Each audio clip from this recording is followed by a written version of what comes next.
Hello students, मैं कपिल कुमार शर्मा एक बार फिर एक नई वीडियो लेकर आया हूं। और आज की वीडियो भी मेरी उत्तर प्रदेश से संबंधित है। जैसा कि आप लोग जानते हैं कि उत्तर प्रदेश स्पेशल सीरीज़ मेरी काफ़ी दिनों से चल रही है, जिसमें लगभग 27 वीडियो अब से पहले आप लोगों के साथ साझा मैं कर चुका हूं और कोशिश करूंगा कि और अच्छी से अच्छी वीडियो आप लोगों तक पहुंचा सकूं। आज की वीडियो उत्तर प्रदेश के ग्राम विकास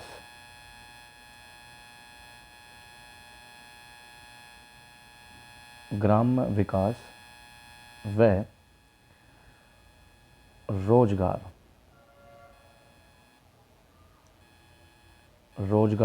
योजनाओं से संबंधित है। इम्पोर्टेंट वीडियो है, संभव है कि आप लोगों के बहुत काम आने वाली है। ग्राम विकास और रोजगार योजनाएं, इसके संबंध में अगर मैं बताने की कोशिश करूं तो यहाँ समझिएगा कि ग्राम विकास और रोजगार योजनाएं क्या हैं। यहाँ मैं बताना चाहूँगा कि जो राज्य सरकार है वो प्रदेश के ग्रामीण जो क्षेत्र हैं उसमें विकास के लिए राज्य सरकार अपने यहाँ जो ग्रामीण क्षेत्र है उसमें विकास के लिए, विकास को हम लोग कह सकते हैं सुनियोजित विकास के लिए, या हम लिख सकते हैं विकास हेतु योजनाएं चलाते हैं। ये योजनाएं केंद्रीय भी हो सकती है, मतलब केंद्र सरकार, बहुत सी योजनाएं ऐसी हैं जो केंद्र सरकार के द्वारा किसी क्षेत्र विशेष या विशेष राज्य में चलाई जाती हैं, या ये योजनाएं प्रादेशिक हो सकती हैं। प्रादेशिक मतलब कि राज्य सरकार ही इन योजनाओं को आगे बढ़ाए, या केंद्रीय और प्रादेशिक दोनों मिलकर हम उन योजनाओं को क्या कहते हैं, हम उन योजनाओं को कहते हैं संयुक्त योजनाएं या संयुक्त कार्यक्रम। बहुत सारी योजनाएं ऐसी हैं जिसमें राज्य सरकार और केंद्र सरकार मिलकर काम करती हैं। तो सबसे पहले आज जो योजनाओं के अंतर्गत मैं पहले वाली पॉइंट के बारे में बात करूंगा वो है हमारी पहली योजना कौन सी है, राज्य ग्राम्य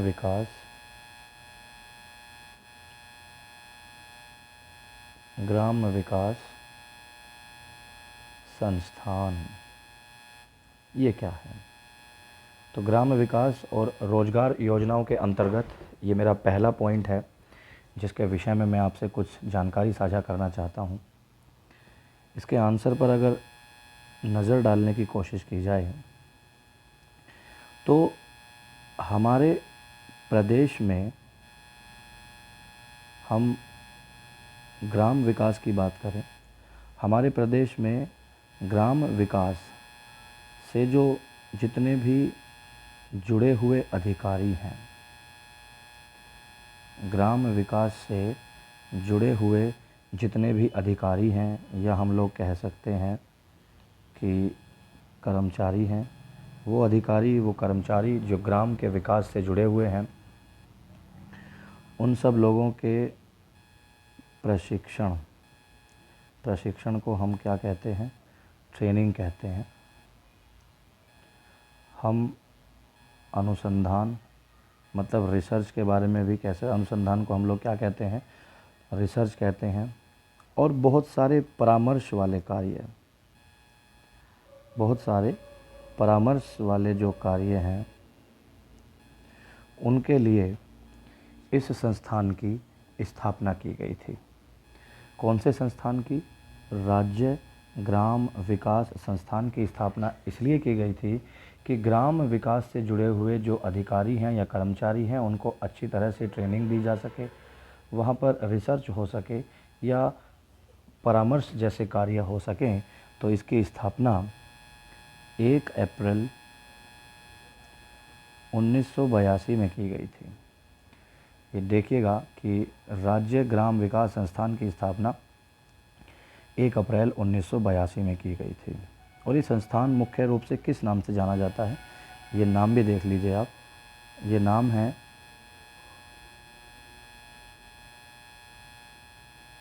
दीन दयाल उपाध्याय। दीन दयाल उपाध्याय राज्य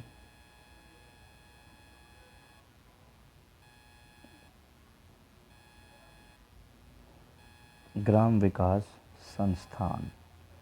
इस ग्राम विकास संस्थान का पूरा नाम क्या रखा गया था? दीनदयाल उपाध्याय राज्य ग्राम विकास संस्थान। और इसकी स्थापना, ये जो संस्थान है ये कहाँ पर स्थित है? ये संस्थान है लखनऊ में स्थित है, ध्यान रखिएगा। 1 अप्रैल 1982 को दीनदयाल उपाध्याय राज्य ग्राम विकास संस्थान की स्थापना की गई थी। ये संस्थान लखनऊ में स्थित है और इनसे जुड़े हुए जो अधिकारी हैं, कर्मचारी हैं, उन्हें प्रशिक्षण मतलब ट्रेनिंग देना, रिसर्च होना और एडवाइस मतलब परामर्श देने जैसे कार्य इस संस्थान द्वारा किए जाते हैं। इसके बाद हम अपने सेकंड पॉइंट की तरफ बढ़ते हैं, जो हमारी दूसरी योजना है, और वो है उत्तर प्रदेश ग्रामीण आवास परिषद। उत्तर प्रदेश ग्रामीण आवास परिषद ये क्या है? ये ऐसी कौन सी योजना है? यूपी ग्रामीण आवास परिषद की अगर बात करें तो इसका कलर, तो हम बात कर सकते हैं कि जो ग्रामीण आवासीय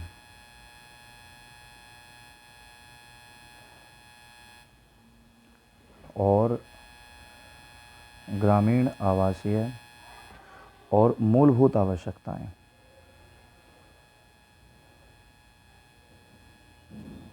मूलभूत आवश्यकता की पूर्ति के लिए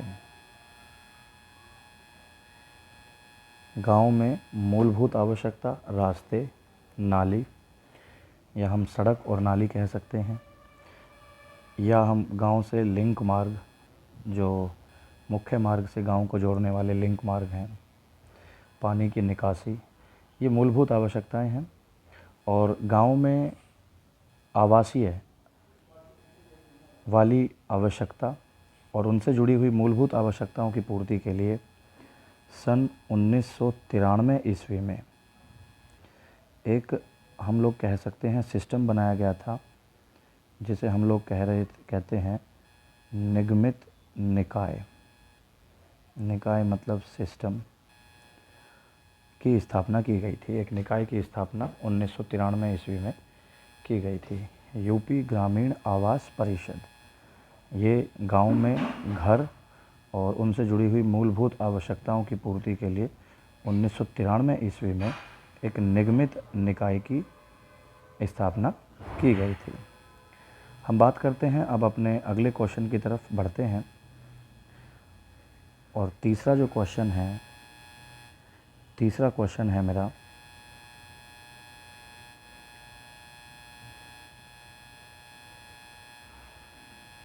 प्रधानमंत्री ग्राम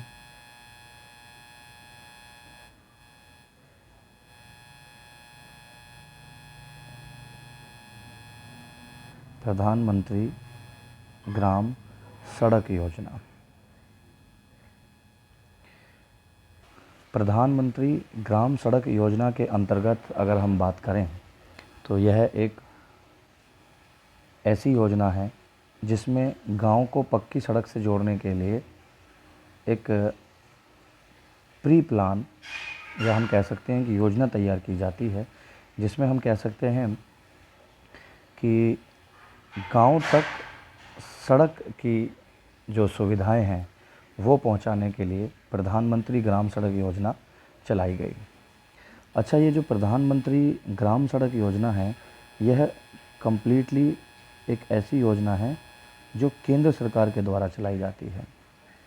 केंद्र सरकार के द्वारा, इसमें राज्य सरकार का पैसा नहीं है, ये पूर्ण रूप से केंद्र पोषित है। हम इसको यहाँ केंद्र पोषित भी लिख सकते हैं। और यह योजना लगभग अगर मैं बताऊँ तो दिसंबर सन 2000 से चलाई जा रही है। और इस योजना का जो उद्देश्य है, हम लोग यहाँ पर लिख सकते हैं, इस योजना का, इसके उद्देश्य के बारे में अगर बात करें तो इस योजना का जो उद्देश्य है वो मैदानी क्षेत्रों में 500 या अधिक तथा नक्सली क्षेत्रों में 250 या अधिक आबादी की बसावटों को 2010 तक पक्की सड़कों से जोड़ना था। यहाँ मैं लिख सकता हूँ कि अगर हम मैदानी क्षेत्रों की बात करें तो ऐसे मैदानी क्षेत्र जहाँ 500 या अधिक आबादी की बसावट है। और अगर हम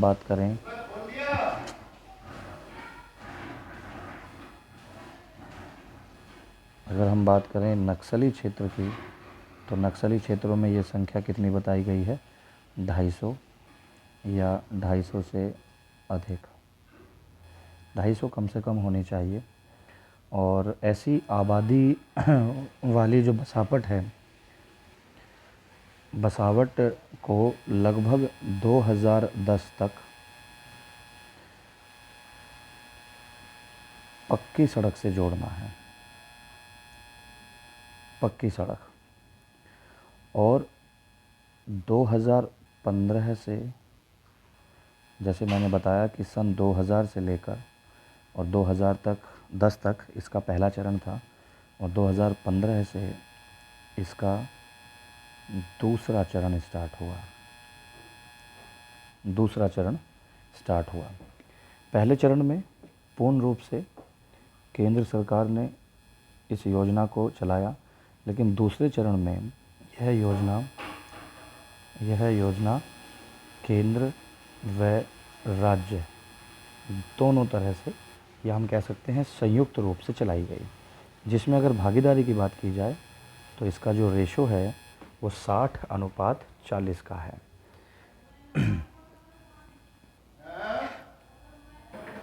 अगर मैं अपनी अगली योजना की तरफ बढ़ूं, अगर मैं एक योजना की बात और करूं प्रदेश के अंदर, तो हम उसे क्या नाम देते हैं? राष्ट्रीय आजीविका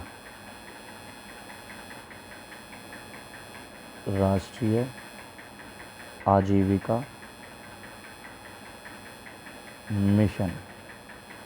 राष्ट्रीय आजीविका मिशन, ये भी एक योजना है जिसमें जो लोग गरीबी रेखा से नीचे हैं, हम लोग कह सकते हैं जो बीपीएल परिवारों से हैं, बिलो पॉवर्टी लाइन है, उन परिवारों को ऊपर उठाने के लिए, गरीबी रेखा से ऊपर उठाने के लिए छोटे छोटे उद्योगों की स्थापना में उन लोगों का सहयोग करना है।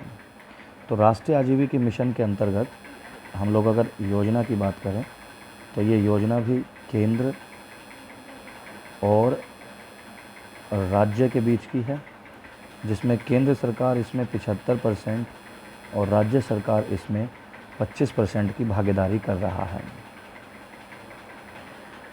इसके लिए एक योजना है, उसका मैं नाम बता देता हूँ आपको, और उसका नाम पूरी तरीके से स्वर्ण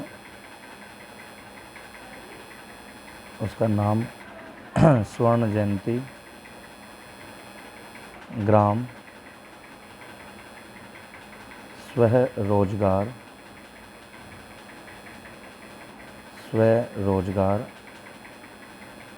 योजना है। और यह योजना कब से चलाई जा रही है? यह योजना 1 अप्रैल 1999 से चलाई जा रही है। अच्छा, इसका नाम कुछ दिन पहले चेंज कर दिया गया है। क्या नाम रख दिया गया है? और यह नाम हम लोग कहते हैं कि इसकी शुरुआत तो 1 अप्रैल 1999 से की गई थी, लेकिन 1 अप्रैल 2013 से इस योजना का नाम चेंज कर दिया गया और इसका नाम अब क्या कर दिया गया, इसका नाम कर दिया है अब, हमारी जो हेडिंग थी वो थी राष्ट्रीय, हमारी हेडिंग क्या थी, राष्ट्रीय आजीविका मिशन 2013 से।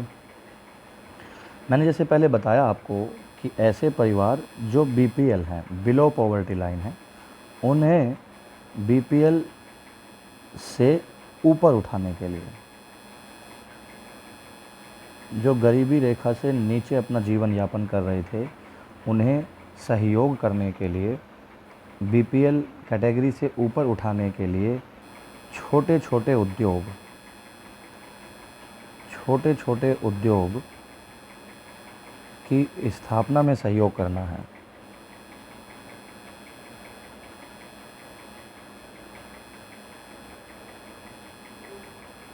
स्थापना में सहयोग करना है इस योजना का मुख्य उद्देश्य।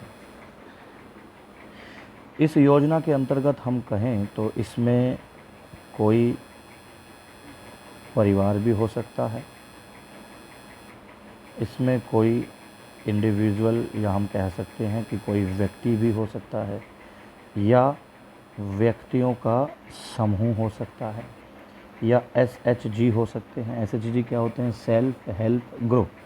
इन्हें हम लोग स्वयं सहायता समूह कहते हैं,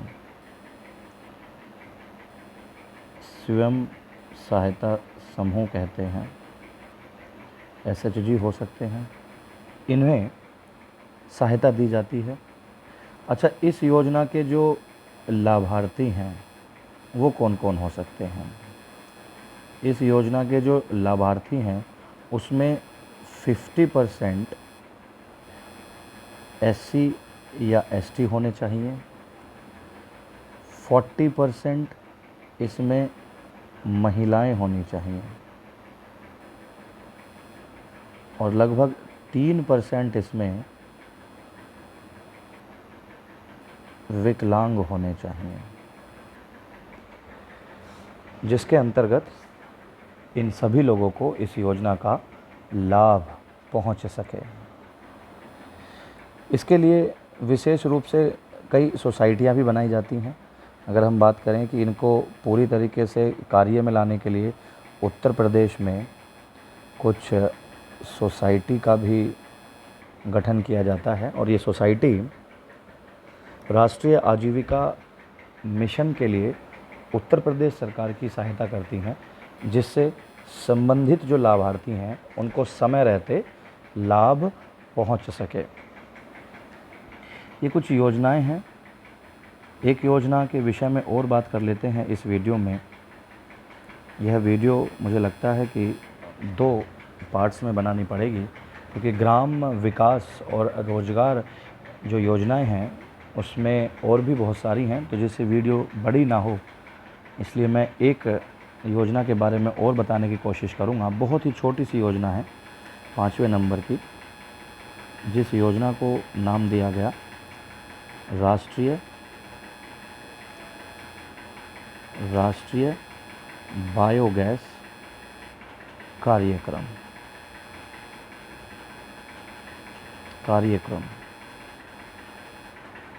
ये जो योजना है हम इसको कह सकते हैं कि एक तो यह पूर्णतः केंद्र के द्वारा चलाई जाने वाली योजना है। इसको कहते हैं पूर्णतः केंद्रीय योजना है। और यह योजना कब से चलाई जा रही है?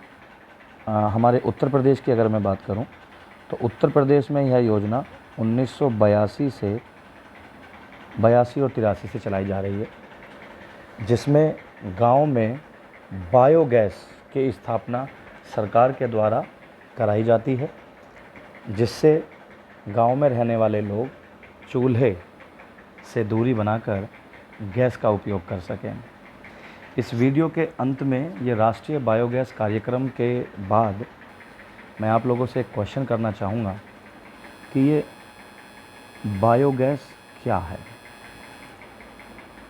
इसका आंसर आप मुझे कमेंट बॉक्स में कमेंट करके बता सकते हैं।